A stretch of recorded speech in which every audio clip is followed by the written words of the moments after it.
people, many students come to you with specific special needs?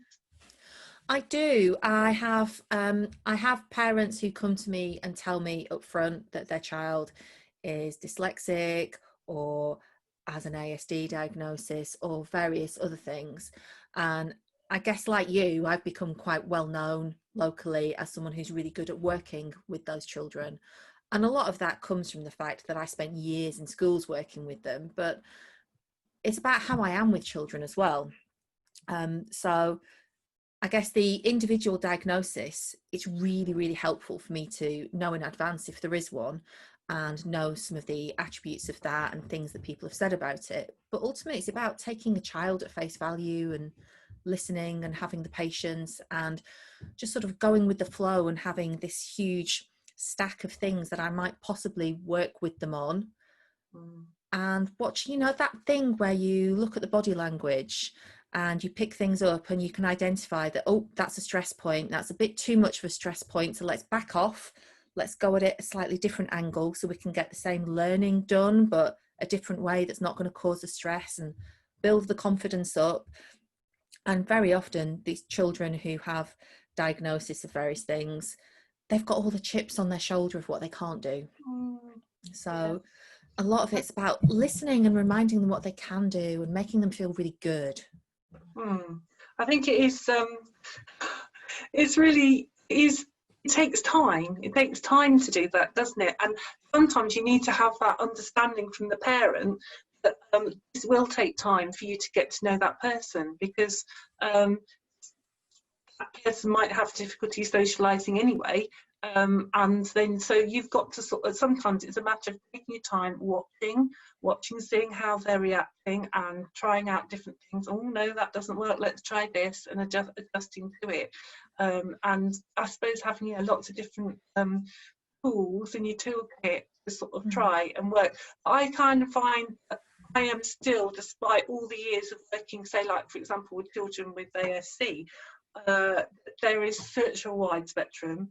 I'm constantly still learning. I like that. That's one of the nice things about being a tutor and a teacher. I am still learning about how to support them and how to react. And I still walk away sometimes thinking, right, I'll try this next time, and sort of, or that didn't work. What can I do? What can I do? And starting to think of. I like that, but it's nice to be able to make these adjustments. But I think it does. The experience does make a difference, and it does really, really help. And it makes a huge difference just having them one-to-one as well. Oh gosh, yes, yes, definitely. I had a girl that was in my class with ASC, and it was. She had quite severe difficulties, and it was really hard for her at school, really hard, and I could see how it was. But I was having to teach 30 other people and control them and everything else that you need to do as a teacher, and then I ended up a few years later having her as a tutor. And it was just an absolute joy to get to know her for a start. That was really nice to actually get to know her properly, which I wouldn't have done in a class situation, and then to just find what works. And again, like I say, take time, but just use different strategies that you could not use in a classroom. Like, well, one, taking time, but the place we were at, we did it in her home where there was no loud noises, there was no sort of bright lights or flickering lights or anything like that. It was just such a much better environment. If we struggled over something, we would take time, we'd go at it from loads of different angles. You couldn't do that in a classroom, could you? Yeah, because by doing it just one-on-one, you're removing all that, but they've got it, and there's noise, and the teacher's saying it's time up. And, you can give people the time and the space. And if you explain something and you're just with one person, you can tell if it didn't go in. If you explained it in a way that they didn't understand, you can tell whether or not they tell you, you use words to tell you, if they didn't get it. And you'd be like, oh, don't worry about that. Let me go at it a different way. And so they're getting that instant feedback. And I think within schools, they've had, no matter the best efforts of a school, that child has probably had a lot of time of frustration. where whatever is being put in place, they've got lessons where there's too much noise, whether that noise is other children or that noise is just the fact that they're picking up so many things. Like you said, there's the flickering lights, they know that the time is clicking away and they can see other pupils are doing things, and to their brain that's lots of things competing for their attention and adding to stress levels. Whereas remove them from all that and it's just, here's the learning, it's at your pace, let's try it a different way, let's come at it from this angle. Oh, so that's your misconception you had. Great, I'm so glad we got to the bottom of that. Yeah, and there's different other kind of processing issues as well. So I have some kids with dyslexia or other, they're like auditory processing issues, or visual, and what has happened in school will have just missed stuff. It would have just gone over their heads, particularly, say, like, for example, if they've got auditory processing issues, and so a teacher might say, like, give an example about, this is what I want you to do, and they won't have heard it all, it won't have all gone in. Well, in a one-to-one, you can make all those adjustments, you can sort of say it in loads of different ways, and you can then give them a visual, you can give it to them visually, and you can, I mean, I guess ideally a teacher should do that, but a teacher can't see that it's not gone in, whereas we can see that it's gone in. So there is such a difference in that as soon as we know they've, also on a positive note, if they've picked something up and they've already got it, we can move on straight away. Whereas a teacher won't be able to do that either. They're never going to know that everybody's got it at exactly the right time. That's making me think about several years ago, there was a pupil that I taught, and I knew that the way to have him achieving his absolute best in the classroom, he was ASD, and I had this little deal with him that, don't worry about what I'm going through on the board, right? Because I promise you, when I've gone through it on the board, I'm going to come straight to your desk and I'm going to check with you. Did you take in what I did? Does anything need clarifying? Do I need to explain it a different way? And that meant we had a great working relationship. But then I'd get him started on that, and then there were 29 other pupils in my class that I had to go and see.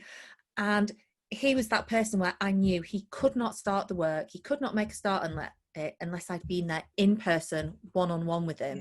So we prioritised that. So everybody knew I've gone through something on the board, they get on in their books, I go over and see this one child, I help him out, and then I start checking on everyone else and go back to the board, and then I go back to him.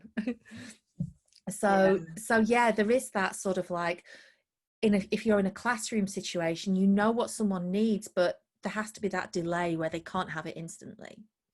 The other things with that child, he would have got really used to it as well, and so that would be something that will be a calming mechanism as well, wouldn't it, as well? So it is, you've got to, and that's assuming that your class is all doing what they're supposed to be doing when you're so in classroom situations, that's not always going to happen. There's other things, aren't there, that are nice as well, in that I kind of feel like this doesn't happen with everybody, but certainly with quite a few of my students, I really get to know them, and I really like that as well, because you just can't quite do that. I mean, you do a bit more if you have a class of GCSE students, because you get them for 2 years, so you do get to know them a little bit better, and you see them 3 times a week, and you tend to usually have them all the time. But not the same as being one-to-one. It isn't. One-to-one, you get to know all these little quirks and their little interests, and their sense of humour tends to really come across as well. The things that make them really specially just them. It's really sweet. So it's great working online with pupils, because I'll open up the whiteboard for them, and I'll find that they've been in it and they've done some artwork or prepared something for me or written a joke up, or you do a little, and it's just like little gateways into their personality. It's just nice to see they're showing me themselves. Yeah, it is like, I wonder if, I presume you probably do similar things, in that when I first start with a child, I do we have a free first session, and it's just us getting to work out how to use the technology and all that kind of stuff, and also I get to know them, so I do a questionnaire where I ask them all sorts of stuff, but I'd start off with often asking how they spend their free time, and for a lot of kids that is using computers, and then you sort of home in on what they're actually doing. But some children really surprise you as well. It's not what you're expecting, and you find out that they're that they're interested in, I don't know, fencing or something like that, but it's just not what you're expecting. And I love that you can then, if possible, I can, certainly for English, I presume you could do it for maths, I can adapt sometimes what we're doing to suit their interests. Say like they're into boxing, then I'll do work where they write about boxing, and I can sort of twist it sometimes to suit what they need to do in preparation for school, for English.